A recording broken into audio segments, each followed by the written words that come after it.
Hello, good morning mga kasaragaga. Today is Monday. So ayan guys, magpunta ako sa palengke dahil magbili ako ng downy at saka magbili din ako ng gulay pang pakbit.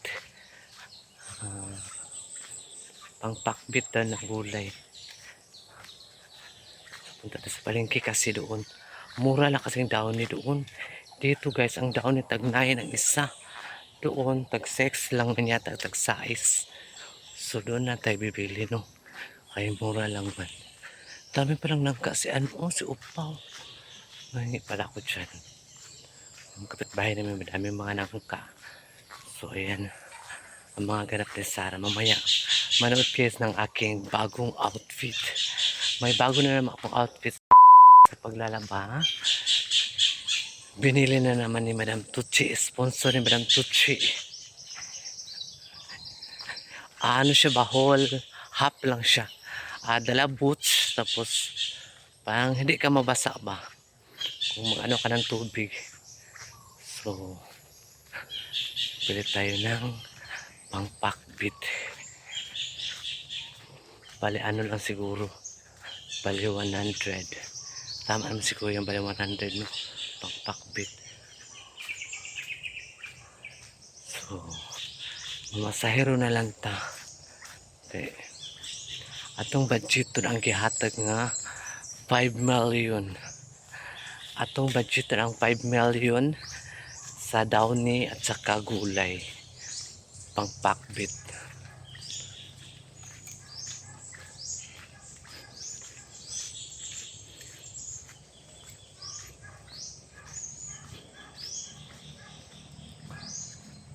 Ay naku.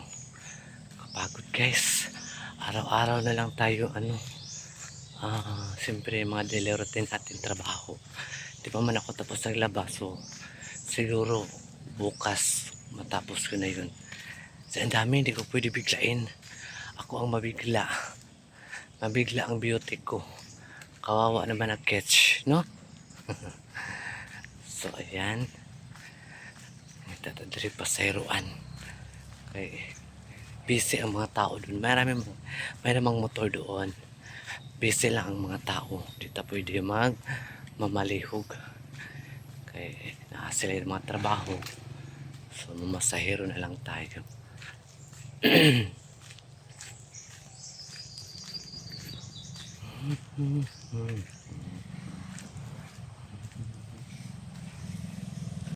A few moments later. Nakasakay na ako ng tricycle. Bilisan mo. Tagal tayo ng palengke.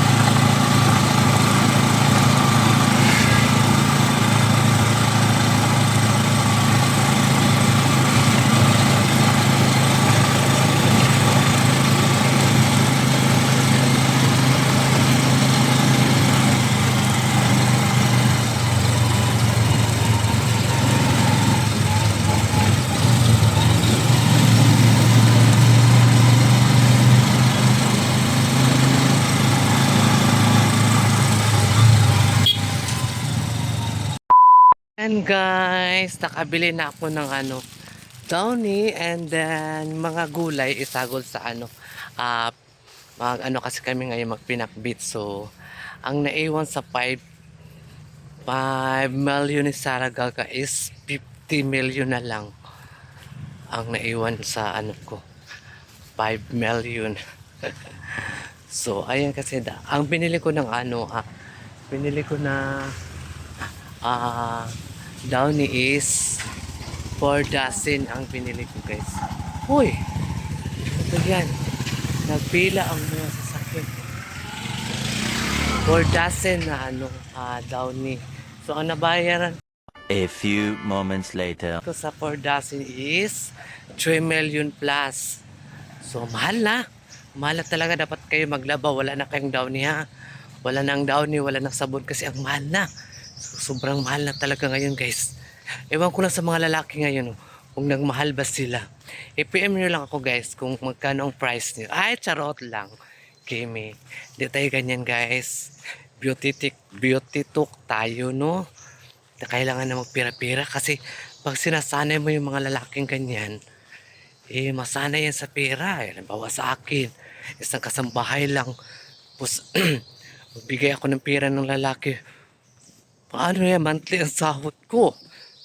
Diba? So wala naman ako makukuha every month kasi may mga utang naman ako. Hindi ako makapanglalaki kasi sinanay ko ng pera. Kaya hindi ko nasayangin yung pera, no? So, ano lang dadaan natin sa cheka and beauty to kung naitay beauty, no? Kung wala tayo beauty, padapili lang sa Saragaga. Ayan lang sa palumalma upang lalaki kung wala tayo beauty, no? So, kailangan lang natin ng sipag at syaga para magkaroon tayo ng partner in my life, no? So, ganyan lang. So, kung di pa talagang tamang panahon na dumating siya, antayin natin hanggang mamatay tayo. Ako lang, hindi kayo kasali. Baka may mag-comment naman, ikaw lang, Sarah. Ako nga. Hindi kayo kasali. Ako. Ay, hirap talaga, no? Prank pa naman ako dun sa downy na downy na bigatin. Akala ko tag-size yung isa. Yung pala, pala siya, tag 10. Pero malaki siya. Bali yung isa, pwede siya madalawang yung maliliit. So, nag-change ako ng downy. Yung tag size. Tag 6. Basta 6 something ganyan ang isa. So, ang dasin niya is 57 man yata. Kasi ang nabayaran ko sa ay 3 million. Let's go guys. Ang naiwan sa ko 500 million is na lang 50 million. Pamasahe pa na ako. No? So, ganyan talagang buhay guys. Ay, weather. So, ganyan lang tayo guys. No? Si grabe ang mga bilihin ngayon sobra. So, ayan, namating ako dito sa Pilya. Ayan na. Mabilis lang, no? Kasi kaya na si Madam duri, mahadlok ta ni Madam.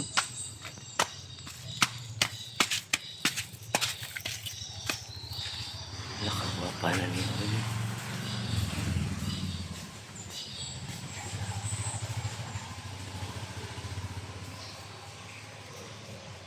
A few moments later. Very nice. Check ka sa itong outfit.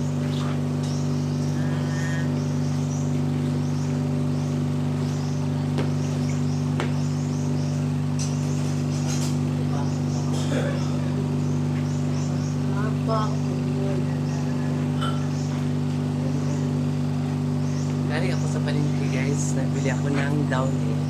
So pag-abot ako din ng laban ako dito guys.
Sabi sa harap ba? 22.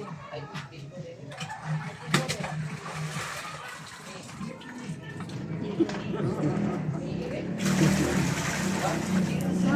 Siya nagtimba.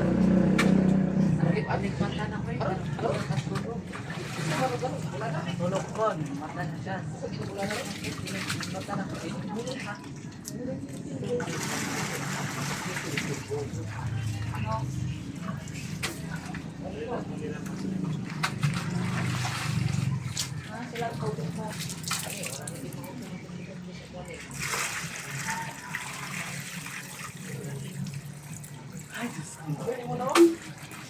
A few moments later. So ayan mga kasaragaga, dito kami ngayon sa Madaog sa ano ba, sa pariente ni Madam Tucci kasi 40 days tomorrow yung tita ni Madam Tucci, kapatid ng mama niya ay namatay na, so 40 days bukas. So andito kami, tapos nagpaano kami sa libingan niya guys, naglagay lang kami ng simento sa gilid kasi bawal pala yan sa Muslim yung ginatabunan ang ano nila, libing sa gilid lang siya lalagyan ng lalagyan lang siya ng parang simento, tapos lagyan ni madam ng tiles para bungga siya din. So ayan mga kasaragaga ang ganap. So naka-remember kayo, nakarelate kayo sa mga dati na mga balon. So nag-ano ako sa balon guys kanina. So makikita niyo sa ano yung vlog ko guys. So ayan mga kasaraga, ang ganap ngayon ay nagala muna kami guys kasi tapos naman ako naglaba sa maraming labahan. So nagala muna kami kasama ko si Madam Tucci. At andun sila sa palengke, nag-ano sila namalingki sila sa Tagum. So ako lang naiwan dito kasi naglaba man ako sa ano niya, mas labahan eh. Kahit saan meron din mga labahan kahit papaano, di ba? So hindi ba talaga yan siya mawala yung walang labahan, meron talaga yan siya para ano, siguro bukas pa kami makauwi. Hindi kami makauwi ngayon kasi mag-ano pa si Madam dito, mag-kural pa sa area ni Madam Tucci dito siya maglagay siya ng cyclone wire para sa ano niya, sa lote niya dito. May lote sa Madam dito eh. Tapos itong lote na to sa kapatid niya na si Kuya Bubong, ang nakatira dito. Yung anak niya ay mayroon silang kunting store. Every morning is karinderya. So ayan.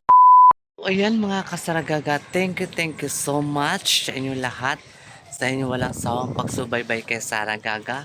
Maraming salamat po sa inyo lahat na kahit papaano, kahit busy at gagawa pa rin ako ng film para masubaybayan niyo po si Saragaga. At mayroon po tayong mapapakita sa inyo kung nagala ba si Saragaga o nagtatrabaho. Ngayon nagtatrabaho kami o naggala-gala kami, kasama namin yung amo namin sa Madam Tucci. At saka si Sir naman guys ay andun sa Manila. Nag-ano siya, may pinapatawag siya doon sa Malacanang sa Madam Tucci. Ito po yung lote ni Madam yan. Yan.